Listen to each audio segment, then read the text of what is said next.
ગુજરાતમાં આપણે વાત કરીએ તો અત્યારે મેઘરાજાએ એક બહુ મોટો વિરામ લઈ લીધો હતો, કારણ કે દક્ષિણ ગુજરાતની વાત કરીએ, મોટાભાગના ગુજરાતના જિલ્લાઓ કે જ્યાં અતિ ભારે વરસાદ જોવા મળ્યો હતો, ત્યાર પછી મેઘરાજાના વિરામ બાદ હવામાન વિભાગે 9 અને 10 ઓગસ્ટની આગાહી કરી હતી કે ઘણી બધી જગ્યાએ યલો એલર્ટ પણ આપવામાં આવ્યું હતું. રાજકોટ શહેરની વાત કરીએ, રાજકોટ શહેરમાં પણ ગઈકાલે આપણને થોડો વરસાદ જોવા મળ્યો હતો, પણ ફરી એકવાર વરસાદની જે આગાહી છે તે કરવામાં આવી છે અંબાલાલ કાકા દ્વારા. અને અત્યારે આપણે આજની વાત કરીએ, 10 ઓગસ્ટની વાત કરીએ તો અમદાવાદ, ગાંધીનગર જેવા શહેરોમાં ઝરમર વરસાદ જોવા મળ્યો. નમસ્કાર, આપની સાથે હું આકાંક્ષા. તમે જોઈ રહ્યા છો રાજકોટ. 10 ઓગસ્ટ અમદાવાદ, ગાંધીનગરમાં ઝરમર વરસાદ જોવા મળ્યો હતો. હવામાન વિભાગે આજે અરવલ્લી અને મહીસાગર જિલ્લામાં અતિ ભારે વરસાદને પગલે ઓરેન્જ એલર્ટ આપ્યું છે, જ્યારે વાવ, થરાદ, બનાસકાંઠા, સાબરકાંઠા, પંચમહાલ અને દાહોદમાં છૂટાછવાયા સ્થળોએ ભારે વરસાદ આવી શકે તેમ છે, તેને લઈને યલો એલર્ટ જાહેર કરવામાં આવ્યું છે. આવતીકાલે 11 ઓગસ્ટ 5 જિલ્લામાં યલો એલર્ટ આપવામાં આવ્યું છે.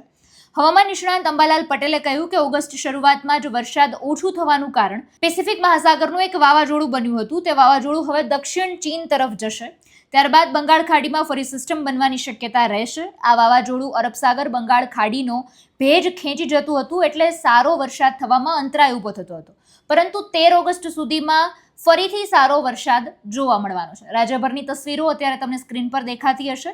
અમરેલી છે, અમદાવાદ છે, આ બધી જગ્યાએ ધીમી ધારે તો ઘણી બધી જગ્યાએ ભારે વરસાદ જોવા મળ્યો હતો. અંબાલાલ પટેલે જણાવ્યું કે આજથી રાજ્યના ઘણા ભાગમાં વરસાદ થવાની શક્યતા છે. 13 ઓગસ્ટ સુધી મહીસાગર, પંચમહાલ, દાહોદ, છોટા ઉદેપુર, વડોદરા, અમદાવાદ, ગાંધીનગર, સાબરકાંઠા, અરવલ્લી, બનાસકાંઠા તેમજ દક્ષિણ સૌરાષ્ટ્રના વિસ્તારોમાં વરસાદ પડી શકે તેમ છે. આ ઉપરાંત પાટણ, સમી અને હારીજના કેટલાક ભાગોમાં પણ વરસાદી માહોલ જોવા મળી શકે તેમ છે. સાબરકાંઠા અને અરવલ્લીના ભાગોમાં ખાસ કરીને વધુ વરસાદની શક્યતા છે. 14 ઓગસ્ટ બાદ બંગાળના ઉપસાગરમાં એક લો પ્રેશર સર્જાવાનું છે, જેની મુખ્ય અસર પૂર્વ ભારતના ભાગોમાં જોવા મળશે. ત્યારબાદ 17, 18, 19 ઓગસ્ટે રાજ્યના વાતાવરણમાં ફરી એક પલટો જોવા મળશે. કેટલાક ભાગોમાં વરસાદ થશે. 22 અને 23 ઓગસ્ટથી ગુજરાત, સૌરાષ્ટ્ર અને દક્ષિણ ગુજરાતના વિસ્તારોમાં વરસાદી ઝાપટા પડવાની શક્યતા છે. 11 ઓગસ્ટે અરવલ્લી, મહીસાગર, દાહોદ, પંચમહાલ અને છોટાઉદેપુરને યલો એલર્ટ. ગુજરાતના સૌથી ગરમ શહેરો, કારણ કે અત્યારે ઘણી બધી જગ્યાએ વરસાદે વિરામ લઈ લીધો, તો ફરી તાપમાનનો પારો ઉચકાયો છે. ફરી ઘણી જગ્યાએ બફારો જે છે, ગરમી છે, જે જોવા મળી છે. અત્યારે આપણે વાત કરીએ તો સુરેન્દ્રનગરમાં 34 ડિગ્રી તાપમાન જોવા મળ્યું, રાજકોટમાં 34 ડિગ્રી તાપમાન જોવા મળ્યું, ભાવનગરમાં પણ 34, અમદાવાદમાં 33 ડિગ્રી તાપમાન જોવા મળ્યું. રાજ્યમાં અત્યાર સુધીમાં સરેરાશ 491.2 mm વરસાદ નોંધાયો છે. જોકે રાજ્યમાં 450.5 mm વરસાદ સામાન્ય હોવો જોઈએ, એટલે કે રાજ્યમાં સામાન્ય કરતાં 9% વધારે વરસાદ નોંધાયો છે અને સૌરાષ્ટ્રમાં 13% ઓછો વરસાદ નોંધાયો છે.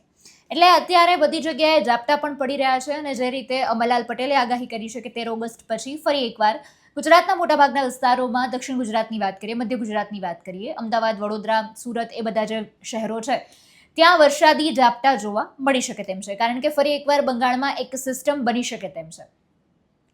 અગત્યની વાત એ છે કે અત્યારે જે સૌથી વધારે વરસાદ જોવા મળ્યો હતો, કારણ કે જૂન મહિનો કોરો કટાક ગયો, જુલાઈ મહિનાથી વરસાદની શરૂઆત થઈ અને પછી ભારે વરસાદ જોવા મળ્યો. હાલ તમે અત્યારે કયા વિસ્તારમાં છો, કયા જિલ્લામાં છો અને ત્યાં કેટલો વરસાદ છે, અમને ચોક્કસથી જણાવજો કમેન્ટમાં. ફરી મળીશું હવામાન વિભાગની અપડેટ અને વરસાદના સમાચાર સાથે. હવે મને રજા આપશો. નમસ્કાર.